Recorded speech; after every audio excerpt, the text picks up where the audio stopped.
Hola, soy el doctor Álvaro García del Castillo y en este vídeo vamos a hablar sobre emociones y su importancia en relación con el uso de la tecnología en menores.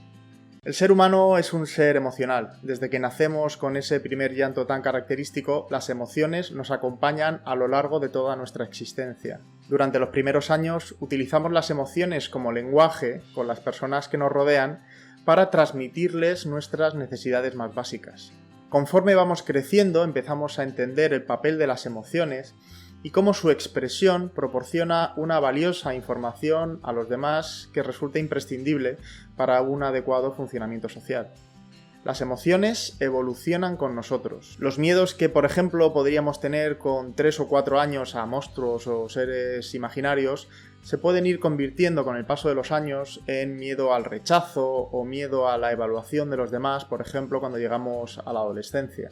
El interés por las emociones en la cultura occidental se originó en el campo de la filosofía con Aristóteles y su planteamiento de que las emociones dependían de nuestras creencias y por lo tanto nosotros éramos responsables de ellas. Unos cuantos siglos más tarde, Descartes planteaba en su libro Las pasiones del alma, publicado en el año 1649, que existían 6 pasiones o emociones fundamentales que sucedían en nuestra alma: admiración, deseo, regocijo o felicidad, amor, odio y tristeza. Esta idea la recogería otros cuantos siglos más tarde el psicólogo Paul Ekman, interesado en estudiar cómo se expresaban ciertas emociones en diferentes culturas a lo largo del planeta. Su interés le llevó de viaje por Papúa Nueva Guinea para estudiar cómo poblaciones indígenas alejadas del contacto con el mundo civilizado expresaban sus emociones. El resultado de su investigación le llevó a afirmar que existían 6 emociones cuya expresión facial era universal a todas las culturas: alegría, tristeza, enfado, sorpresa, miedo y asco.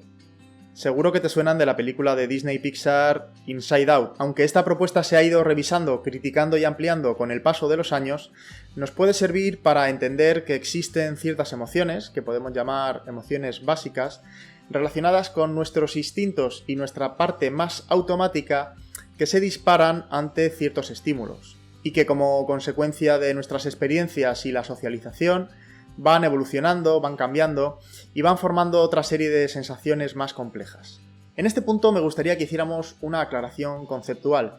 A mí personalmente me gusta diferenciar entre emoción, sentimiento y estado de ánimo, para entender mejor cómo nos encontramos y cómo respondemos en diferentes momentos. Esta diferenciación, además de ayudarnos a nosotros a entendernos un poco mejor, nos servirá sobre todo para ayudar a explicarles a nuestros hijos cómo se están sintiendo y cómo ese sentimiento les está afectando exactamente. La emoción es un estado complejo en el que experimentamos sensaciones fisiológicas o corporales, nudo en el estómago, palpitaciones, sudor, acompañadas de un pensamiento o una experiencia subjetiva que nos predispone a realizar una conducta como respuesta a un estímulo. La respuesta que da nuestro cuerpo al estímulo es por lo general automática, intensa y rápida. Por ejemplo, imagina que vas caminando una noche tranquilamente por la calle, todo en silencio, y de repente al girar una esquina entre las sombras salte una persona gritando. Lo más probable es que de manera automática te dé un vuelco el corazón, se te acelere el pulso y que incluso hasta sueltes un grito, porque en ese momento ese estímulo te ha provocado una emoción automática e instintiva de miedo. Pasados unos segundos, si ves que esa persona era alguien conocido que simplemente te estaba gastando una broma y que tu vida no corre ningún peligro, esas sensaciones irán desapareciendo poco a poco. Te vas calmando, incluso se van transformando en otras sensaciones hasta que desaparezcan a los pocos minutos. Al sentimiento me gusta entenderlo como una interpretación personal atenuada de una emoción primaria. Significados que asociamos a sensaciones y que aprendemos a través de nuestras experiencias, de la cultura y del ambiente. Es menos intenso que las emociones, pero más duradero en el tiempo. Mientras que en el caso de la emoción, una vez desaparecido el estímulo desencadenante y pasados pocos minutos desaparecen sus efectos, con el sentimiento podemos estar varias horas, incluso algunos días, con esas sensaciones presentes. Por último, el estado de ánimo es una forma de sentir más prolongada, más difusa y menos específica que la emoción. No tenemos claro el origen, la causa o el estímulo que lo desencadena, y pueden llegar a durar varios días, varias semanas, incluso algunos meses. El mundo adolescente e infantil es complejo en interpretación de estímulos y regulación de estados emocionales para los que no están debidamente preparados. Si para algunos adultos ya es difícil controlar según qué emociones y tomar las decisiones correctas cuando parece que éstas toman el control, pues imagínate cómo debe ser para alguien de 8 o de 12 años. Piensa en ti mismo cuando tenías esa edad y el tipo de decisiones que solías tomar o el tipo de reacciones que podías tener. Todo esto es mucho más difícil cuando los estímulos ante los que nos tenemos que controlar están precisamente diseñados para controlarnos a nosotros. Las aplicaciones móviles, los juegos online, las plataformas digitales, cualquier tipo de tecnología dirigida al público en general y al público joven en particular, se diseña con el objetivo de captar la máxima atención posible y con ella aumentar el tiempo de uso en esa plataforma o en esa aplicación o en ese juego en detrimento de la competencia e incluso en otro tipo de actividades. Ahí tenemos el scroll o el barrido infinito en sitios como Instagram, Twitter o Facebook, donde cada vez que bajas y bajas no haces más que obtener nuevos contenidos, nuevas sugerencias, basado tanto en las personas que sigues como en los gustos que el famoso algoritmo decide mostrar.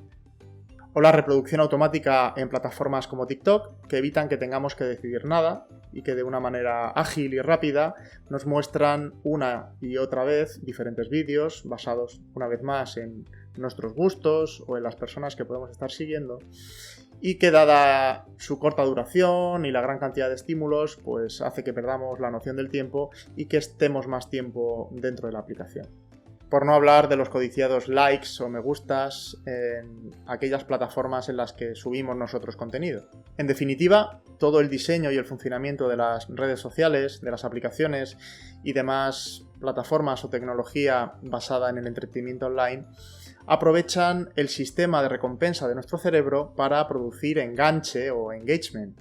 Las experiencias gratificantes instantáneas que obtienen las personas al utilizarlas aumentan la secreción de dopamina, un neurotransmisor que se conoce popularmente como la hormona del placer. Este neurotransmisor, entre otras cosas, está asociado con procesos de motivación y adicción a sustancias tóxicas como el alcohol y la cocaína. Y algunos autores sugieren que Internet, las redes sociales o abusar de aplicaciones, juegos online o tecnología en general podría seguir este mismo sistema, generando picos de dopamina en el cerebro que favorecerían un uso abusivo. Y con él los usuarios regulares podrían desarrollar tolerancia y necesitar de un mayor tiempo de uso. De hecho, a nivel clínico se ha llegado a acuñar el término FOMO, Fear of Missing Out en inglés, las siglas miedo a perderse algo, y se trata de un conjunto de síntomas ansiosos y preocupación constante cuando no se está conectado a Internet o a las redes sociales. Las personas creen estar perdiéndose algo valioso que puede estar sucediendo online en ese momento y ese pensamiento les genera un gran malestar. Como ya vimos en otro vídeo, es imprescindible que antes de introducir a nuestros hijos e hijas en el uso de la tecnología o de Internet en general, negociemos con ellos una serie de normas y límites de uso saludable.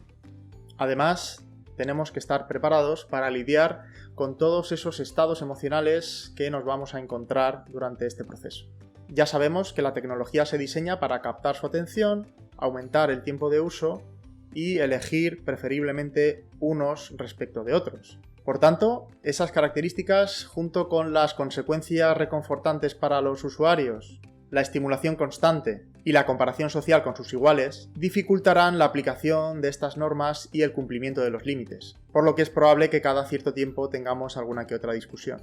Que los menores quieran pasar más tiempo utilizando estos dispositivos y estar conectados es totalmente normal. Y que nosotros pongamos un horario de uso o unos días concretos no garantiza que no quieran ir más allá en algún momento.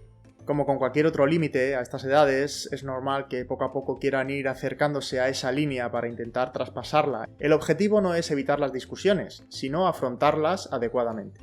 Entre otras cosas, estaremos trabajando la empatía, mejorando sus habilidades de comunicación y desarrollando su capacidad de toma de decisiones.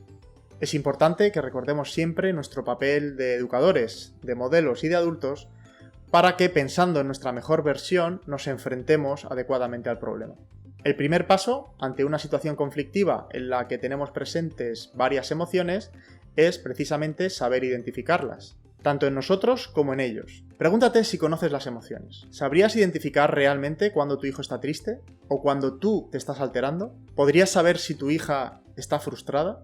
Es importante conocerlas para identificarlas y diferenciarlas, porque cada emoción llevará asociada una mayor probabilidad de conducta. Lo que es fundamental es que tengas claro que todas las emociones, todas, son válidas, son reales y son importantes. No hay emociones buenas o malas. Hay emociones o sentimientos agradables o desagradables, pero todos ellos son útiles porque nos dan información y nos ayudan a comprendernos mejor. Una vez identificada la emoción en el menor, valídala. A veces basta con permanecer un rato en silencio y dejar que el tiempo haga su efecto. Como hemos dicho antes, las emociones son como encender una cerilla.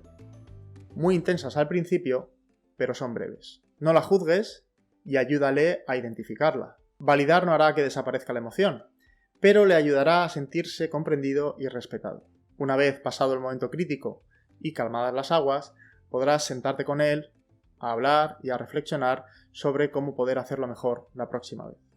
Recuerda que el responsable de tus emociones eres tú, y regulándolas adecuadamente podrás ayudar a tu hijo o a tu hija a identificar, a comprender y a regular adecuadamente las suyas.